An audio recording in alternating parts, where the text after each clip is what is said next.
Bonjour, soyez les bienvenus dans cette série Apprendre à créer des applications décentralisées de A à Z. Alors, essayons de voir qu'est-ce que nous allons apprendre dans cette série. Avant de se lancer dans la phase pratique, il est important de maîtriser les fondements du Web3, de la blockchain, de l'Ethereum qui est une blockchain parmi tant d'autres et du langage de programmation Solidity. Ainsi, nous allons passer à des cas pratiques. Alors, qu'est-ce que le Web3? Le Web3, c'est le futur de l'Internet que nous connaissons aujourd'hui, qui donnera le pouvoir à l'utilisateur, plutôt que l'utilisateur soit utilisé à des fins économiques. Alors, l'histoire de l'Internet peut être subdivisée en 4 étapes. La première étape, c'est le Web 0, qui est la période sans Internet. Le monde n'utilisait que des radios, des télévisions, des téléphones fixes comme un moyen de diffusion de l'information. Le Web 2, c'est le début même de l'Internet, mais qui est très connu comme l'Internet statique. Pourquoi? Parce que les utilisateurs ne pouvaient que lire des informations sans pouvoir interagir avec elles. Alors, le Web 2, c'est la seconde version de l'Internet, qui est l'Internet que nous utilisons aujourd'hui. Contrairement au Web 1, le Web 2 est dynamique. Les utilisateurs peuvent lire et écrire du contenu. Prenons l'exemple de Facebook, qui est un réseau social très connu. La même chose avec Twitter et tout le reste. L'utilisateur peut créer un compte. Dès qu'il crée un compte, il peut pouvoir partager des informations, publier des informations. Et les autres utilisateurs de l'autre côté peuvent interagir en commentant sur les posts, en aimant ou bien en partageant avec les autres utilisateurs. Voici ce que nous appelons de l'interaction. Alors, si le Web 2 est intéressant, pourquoi penser au Web 3? Le Web 2 a une architecture centralisée, ce qui permet aux grosses entreprises qui disposent des plateformes ou bien des réseaux sociaux de pouvoir avoir la même mise sur tout ce qui se fait. Les utilisateurs n'ont pas le contrôle sur leurs données. Il est très facile qu'ils deviennent victimes de l'usurpation d'identité, de piratage de comptes et d'attaques personnelles. Alors, essayons de voir un peu alors ce que c'est que le Web 3. Le Web 3 est le futur de l'Internet vers lequel nous nous dirigeons. C'est l'Internet décentralisé dont la vision consiste à créer un Internet plus juste où les utilisateurs ont entièrement le contrôle sur leurs données. Le Web 3 s'appuie sur des technologies de pointe telles que la blockchain, les crypto-monnaies, les non-fungibles tokens et bien d'autres. Alors le Web 3, comme je viens de le dire, le Web 3 est décentralisé. L'utilisateur a maintenant le contrôle, il a le pouvoir sur ses données. Prenons une méthode simple, comment les utilisateurs ont le pouvoir et aussi comment est-ce qu'ils bénéficient de leur pouvoir. Le transfert de la crypto-monnaie Bitcoin. Bitcoin, c'est une monnaie virtuelle. Ce transfert n'a pas besoin de l'intervention d'une banque pour vérifier la transaction, mais plutôt des ordinateurs appelés mineurs pour valider la transaction. Et en retour, ces mineurs sont récompensés avec des jetons, encore appelés tokens, pour leur service, le service rendu. Alors, essayons de voir maintenant le Web 3 en action. L'évolution du système d'authentification dans les différents cas de web que nous avions mentionnés. Le système d'authentification se définit comme la manière de vérifier l'identité d'une personne ou d'un ordinateur afin de lui donner l'accès à des ressources. Dans le Web 1, nous avons l'authentification via email et mot de passe. Pour vérifier son identité, tu entres l'email et le mot de passe. Cela suppose que ces données sont déjà préenregistrées dans une base de données centralisée. Et une base centralisée présente un grand risque de piratage. Et aussi, l'autre problème, c'est que avec l'explosion de l'Internet, il y a plusieurs services sur Internet. L'utilisateur s'enregistre sur plusieurs services, par exemple, le site de votre école, le e-commerce de votre partenaire et tout le reste.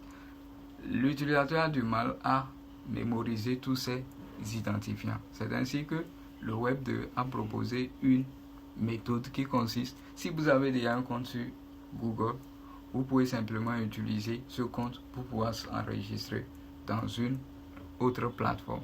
C'est intéressant, mais le contrôle de vos données est toujours un problème parce que aussi bien quand Google ou bien les autres entreprises donnent l'accès à d'autres services d'avoir accès à votre identifiant, ils peuvent aussi l'utiliser sans votre consentement. C'est ainsi que le Web 3 fait son apparition.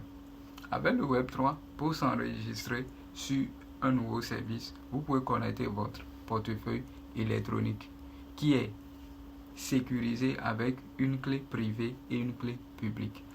La clé publique peut être simplement définie vue comme votre numéro de compte bancaire et la clé privée comme votre mot de passe. Alors, dès que vous enregistrez à un service sur Internet via votre portefeuille, dès que vous finissez ce que vous voulez faire, le fournisseur de services ne peut plus avoir accès à vos données sans votre intervention, sans votre consentement. Voilà comment le contrôle de vos données est maîtrisé avec le Web 3. Ensuite, voyons l'évolution des applications. Avec le Web 3, beaucoup de choses vont évoluer. Le navigateur que nous utilisons, Spotify et des applications similaires, ne seront plus d'actualité, mais plutôt de nouvelles applications qui s'appuient sur la méthode de décentralisation et la méthode de contrôle de données aux utilisateurs. Maintenant, la question est de savoir pourquoi vous devez vous intéresser au développement des applications décentralisées. La première des choses, il faut savoir que le Web 3 est à sa phase embryonnaire, à son début. Alors, avoir cette compétence vous donne l'avantage de devenir un développeur blockchain et gagner et avoir un job avec un très gros salaire. De la même manière, vous pouvez créer une entreprise avec très peu de compétiteurs. Pourquoi? Parce que très peu de personnes ont une idée de ce qu'il faut créer. Pourquoi? Parce qu'ils n'ont pas une grande connaissance sur ce qui se passe dans cet univers. Alors nous allons prendre l'exemple de Eden Adam, le fondateur de Uniswap, pour vous motiver. Voici Eden Adam. C'est un ingénieur mécanique de formation, un peu comme beaucoup d'entre nous qui ont été formés et qui peut-être ont du mal à trouver de l'emploi, ou bien ils ont eu de l'emploi, ils ont été licenciés, ils ont du mal à pouvoir se réinsérer. Alors, voici la conversation entre Eden et Carl, son ami. Eden lui envoie un message: je viens d'être licencié. Alors Carl, au lieu de sympathie avec lui, il le félicite. Il dit félicitations, c'est la meilleure chose qui pourrait arriver. Pourquoi? Parce que le génie mécanique est un domaine en voie de disparition. Ethereum, c'est l'avenir. Ton nouveau destin est de rédiger des contrats intelligents. Alors la question que tout le monde va se poser, c'est je n'ai aucune connaissance dans le codage des smart contracts ou bien même dans la création des applications informatiques. Que fait? Alors la réponse est simple. Le codage est facile. Il te faut juste la motivation. Alors Eden décide de se lancer. Je rappelle que Eden était très jeune en ce moment. Alors, Eden décide d'accepter Ethereum dans sa vie et il était déterminé à tenter le coup. Alors il passe les 2 mois suivants à apprendre les bases de l'Ethereum, de Solidity et de JavaScript. Pour améliorer ses compétences, il décida de travailler sur un projet concret qui est un market maker automatisé suggéré par Carl et Vitalik. Vitalik, c'est le créateur de Ethereum. Voici Eden lorsqu'il a lancé la première version de